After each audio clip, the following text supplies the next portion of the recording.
Estamos de volta com o Parlamento com Deus de hoje, falando sobre tabagismo. Doutor Ricardo, no bloco anterior, a gente falou sobre vários prejuízos em relação ao consumo do cigarro, esse contato direto com a nicotina. O que se pode fazer? Existem pessoas que tentam, ficam um tempo sem fumar, daqui a pouco voltam de novo, tem recaída, tem abstinência. O que é preciso fazer para remédio, né? Tentam de tudo. Tem pessoa que quer parar de fumar. Quer parar e não consegue. Qual é o primeiro passo para essa pessoa conseguir fazer um tratamento e parar de fumar? Bom, a primeira coisa realmente é querer parar, né? Não adianta muitas vezes a pessoa parar de fumar sem ter vontade, ou estar pelo menos motivada a parar de fumar. Então o papel, eu acho que nós médicos, é motivar sempre o fumante a parar de fumar em qualquer momento. Acho que o papel de qualquer profissional de saúde, em qualquer momento, atendendo um paciente fumante, é aconselhar a deixar de fumar. E o que fazer? Como parar de fumar? Primeiro é o seguinte, a primeira coisa que a pessoa tem que entender é o papel do cigarro na vida dele, do fumante, né? A nicotina é uma droga? Sim. É uma droga poderosa? Sim. A nicotina chega no cérebro em 7 a 19 segundos. Então depois que a pessoa dá uma tragada no cigarro, a nicotina chega, vai ao pulmão e chega no cérebro em 7 segundos. Ela hoje só pede para o crack, mas a rapidez de absorção é muito grande. Muito bem, vai entender rapidamente. A nicotina chega no cérebro e vai liberar substâncias químicas que dão uma sensação de prazer e bem-estar muito grande. Principalmente dopamina, que é uma droga que dá muito prazer. Então fumar dá prazer. Isso faz com que o fumante, várias vezes ao dia, busque o cigarro. Porque a nicotina tem uma vida curta, então ele precisa fumar várias vezes ao dia para manter o nível de nicotina. Isso faz com que o cérebro peça nicotina o tempo inteiro. Então o cérebro se adapta a receber nicotina e fica pedindo aquela droga várias vezes ao dia. O que isso vai levar? Tudo na vida do fumante vai lembrar cigarro. Então o cigarro passa a preencher a rotina da vida do fumante. Então, qualquer movimento, qualquer situação que ele vá passar, ele vai lembrar do cigarro. Então ele vai ter uma questão que a gente chama de associação, que é uma dependência comportamental, além da dependência da droga. Fumar depois da refeição, fumar depois do cafezinho, fumar muitas vezes depois da bebida, dirigir um carro, etc. Só te acrescento um detalhe. É sabido que a nicotina, como poder de adicção, é dos mais altos. Sim, com certeza. É extremamente alto. Inclusive, segundo um artigo recente, até uma revista de grande entrada aí no universo médico, maior até do que a cocaína. Sim. Né? Maior até do que a cocaína, já comprovado por estudo laboratorial. Isso vai ser recomprovado, mas maior o poder de adicção do que cocaína. Então, a coisa é terrível.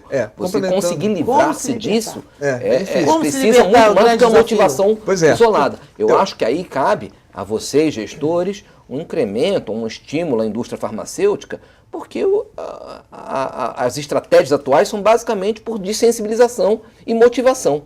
Eu acho que a gente tem que utilizar mais, são antidepressivos, desensibilizadores e motivacionais. Mas a motivação tem que ser... Quando talvez a farmacoterapia tem que ser incrementada nesse aspecto. Então, olha só, essa questão que você falou foi muito importante porque as pessoas param de cheirar cocaína, param de usar outras drogas e não conseguem parar de fumar cigarro. Isso. A nicotina tem um poder de dependência, de adição muito grande. Muito. Né? Maior que a cocaína, maior que a maconha e perde um pouco pro crack, porque o crack realmente é devastador. Isso. Agora, então existe essa questão da droga, existe uma questão comportamental e uma dependência que nós chamamos de psicológica, que tem também relação com a dependência química.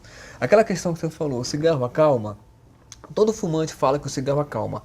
Ele não acalma, porque a nicotina é uma droga estimulante. Só que a sensação de prazer e bem-estar que ela causa faz com que toda vez que o fumante tem um problema, uma situação difícil, um estresse, ele vai buscar o cigarro.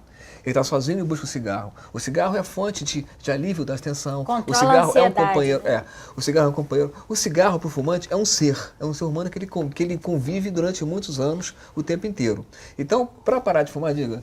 Não, doutor Ricardo, também muitas mulheres dizem, não paro de fumar porque vai engordar. Né? O fumo emagrece. Mas aí talvez desconte a ansiedade de certa forma, comida, é verdade, né? Você vai trocar uma adicção por outra, né? Não, mas na verdade... Acaba de comprar uma compensação emocional por outra. Isso é um fato comprovado. Porque parar de fumar engorda. Engorda por alguns fatores. Primeiro, parar de fumar melhora o paladar. A comida fica mais saborosa, come mais. Segundo, realmente, a ansiedade que ele tinha fumando, ele vai diminuir a ansiedade fumando, ele vai trocar pela comida. né? E tem uma terceira questão importante, metabólica, porque a nicotina acelera o metabolismo. Então você para de fumar, o metabolismo fica mais lento, a tendência é engordar. Mas só que o ganho de peso é em média 3, 4, 5 quilos por pessoa, em média. Tem pessoas que ganham mais, tem pessoas que ganham menos. Eu já vi fumante parar de fumar e não ganhar nada. Mas é controlado, você pode fazer atividade física, uma alimentação balanceada, você controla isso. E o malefício de fumar, mesmo ela sendo magra fumante, é maior do que ela ganhar peso e parar de fumar. Sim. Então, só voltando à questão do tratamento, o que é tratamento do tabagismo? É fazer com que a pessoa entenda por que fuma, ela tem que se entender nesse contexto, que vai receber orientações de como deixar de fumar, como resistir à vontade de fumar e, principalmente, como viver sem cigarro. Como passar por todas as situações que ela gostaria, que ela está acostumada a fumar e não fumar. E aí vai entrar a questão dos medicamentos. Medicamento para tabagismo é importante e é o que nós chamamos. Tratamento do tabagismo é uma abordagem, né, baseado numa abordagem comportamental da psicologia, mas não é isso, é uma abordagem de mudança de comportamento junto com o medicamento. O medicamento vai fazer com que a pessoa, ao parar de fumar, não sofra. Ele diminui os sintomas da síndrome da abstinência, tá?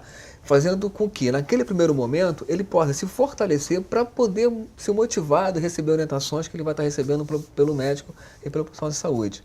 E aí o seguinte, medicamento, o que nós temos hoje? Duas classes. Uma terapia de reposição de nicotina, que vai repondo nicotina, segura, concentração menor do que a do cigarro, e vai fazendo com que o cérebro aprenda aos poucos a viver sem a droga. É uma forma de sensibilização. Desensibilização. E a outra forma, aí tem o adesivo, tem goma e tem pastilha. E outra forma são os não nicotínicos. Você tem um comprimido que é um antidepressivo, que diminui a vontade de fumar, com um mecanismo não muito esclarecido, e um outro medicamento feito para tabagismo, né, que é o único medicamento que é para o tratamento do tabagismo que não tem nicotina. Esse remédio ele vai entrar onde o receptor da nicotina, ele ocupa aquele lugar, se a pessoa tenta fumar e não consegue fumar muitas vezes. Então, esses medicamentos existem.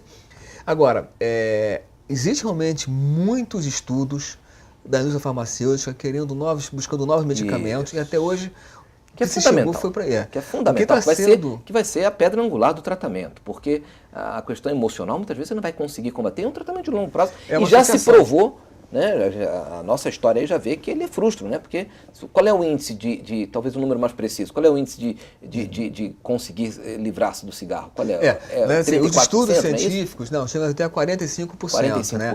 Que é um nível muito baixo. Mas na realidade isso com medicamento e com apoio. Isso, né? 45% é depois de um ano. Muito pouco. Então tem está havendo cada vez mais estudos da indústria para que haja mais medicamentos para ajudar as pessoas a pararem de fumar. Agora, uma coisa importante, doutor Ricardo, em relação aos medicamentos, doutora, a senhora está falando de novas pesquisas, coisas que precisam ainda ser inventadas, criadas. Agora, a gente disse aqui também que a classe mais prejudicada, que fuma mais, são as classes mais baixas, as pessoas com menor poder aquisitivo. Né, esses tratamentos são acessíveis a essas pessoas? É caro ou é disponível na rede pública? Como é que está isso para quem tem menos recursos para se tratar? Sim, isso existe, né? Existe um tratamento do tabagismo na rede SUS, né, que o Ministério da Saúde, a partir de 2002, implementou centro de tratamento para tabagismo. Em 2005, a gente ampliou isso para atenção básica, para colocar na rede, para capilarizar o tratamento do tabagismo. E o Ministério da Saúde compra os medicamentos e fornece às secretarias estaduais e municipais de saúde. O que é fornecido hoje em termos de tratamento? Essa abordagem, que é a base do tratamento, através de material, são reuniões feitas individual, preferencialmente em grupo, são uma reunião por semana durante o primeiro mês, são 4, com material de cada reunião. É quase um AA, né?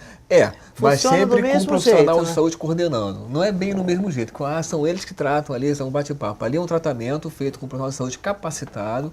A unidade de saúde, para ser credenciada, tem que passar, tem alguns critérios, tem que ter livre do cigarro, tem que passar por capacitação, tem que ter um local específico para tratamento. E ele se credencia desde para o município, né, através da Secretaria Municipal de Saúde, vai estar recebendo os manuais do tratamento e os medicamentos, que seriam o antidepressivo, que é a propiona, o adesivo, a goma e a pastilha de nicotina. Mas essas reuniões, desculpa, doutor Ricardo, também elas são feitas como uma terapia? Não chega a ser uma elas terapia. Funcionam. É baseado numa um componente motivacional muito importante. Né? Mas é um tratamento motivacional. Tem orientações. Aí assim, o que acontece? Ele passa primeiro uma consulta geral pelo médico, né? Porque ele vai estar avaliando a condição clínica dele, a história tabagística dele, a relação com o cigarro, o teste de dependência da nicotina, aquele teste de Fagos, que já foi passado várias vezes. E aí você vai saber se esse paciente vai ter indicação de medicamento ou não. Deixa eu completar. Eu vou insistir um pouquinho. E por que só menos da metade consegue se livrar? É só o poder de adicção? Será que a gente não tem que, talvez, reestruturar as campanhas? Fazendo até uma boa crítica, uma crítica construtiva. Será que a gente não tem que reestruturar as campanhas? Porque eu não sei. Eu confesso que eu não sei, em psicologia, em comportamento, qual é o número ideal, mas me parece que menos de 50% exigiria aí um maior incremento das ações governamentais. Mas hoje, essa campanha que está sendo feita através do Fantástico, nós estamos jogando uma... eu acho assim, desculpa... O Brasil todo, né? Uma campanha grande. Eu acho o seguinte, em termos percentuais, o índice 45%, 46%, para a dependência química é bom. É bom? É bom. Tá. A gente conseguiu, no nosso programa de controle tabagismo do Ministério da Saúde, com as secretarias estaduais e municipais de saúde, em um mês, uma cessação de 68%. Mas é um mês, então as pessoas muitas vezes acabam recaindo. Retorno, né? A gente ainda está testando, a gente tem agora, nós estamos trabalhando num processo melhor de ter informações durante um ano, um sistema de informações para a gente poder avaliar o programa durante um ano. Então, depois das 4 sessões, um mês, a gente tem um índice de 68%, que é bom. Mas essa medição é feita a partir de um ano. Um ano a pessoa geralmente se fumar. 45%, 46%, isso com estudos científicos, usando abordagem e mais medicamentos. E agora com esses medicamentos que nós surgiram. Mas eu acho assim, o medicamento é importante, ele realmente tem um papel muito grande no tratamento, mas o mais importante no tratamento é o apoio que o profissional de saúde tem que oferecer, através da mudança eu falo sempre, parar de fumar é mudar o seu pensamento em relação ao cigarro. Deixar de entender que o cigarro é um amigo, companheiro, uma coisa, entender qual é a relação que ele te deu de bom até hoje. Isso vai fortalecer para ele que ele buscar tratamento, e o medicamento, ele vai diminuir a necessidade da nicotina. Tanto que todos os tratamentos com medicamentos são por 12 semanas, são 3 meses. E a abordagem ela continua por mais tempo. Então, assim, existem também pessoas que precisam tomar remédio mais tempo, existem pessoas que têm, por exemplo, comorbidade psiquiátrica, doenças psiquiátricas, têm uma associação maior, porque a nicotina é um antidepressivo, então precisam fumar. Então, algumas pessoas precisam de um tratamento mais apurado, mais demorado. Agora, o que nós estamos realmente fazendo é isso, é implantar o tratamento no SUS com medicamento gratuito para a população que não tem acesso, que não tem poder aquisitivo. Ainda estamos na fase de crescimento. Principalmente, a gente pede que as secretarias municipais, estaduais de saúde nos ajudem nesse,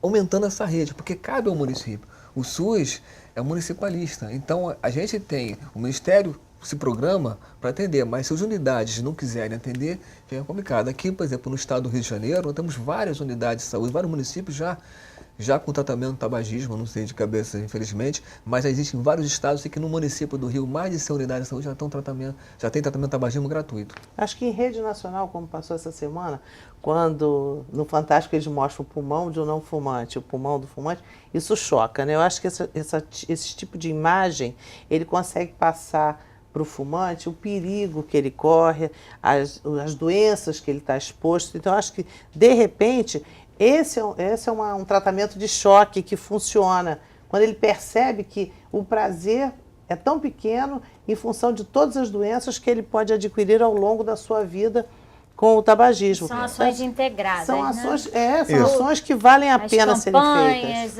As redes todas funcionando bem, né? Exatamente, acho que tudo isso é importante, essa campanha do Fantástico é muito importante, de mobilização, de conscientização da população.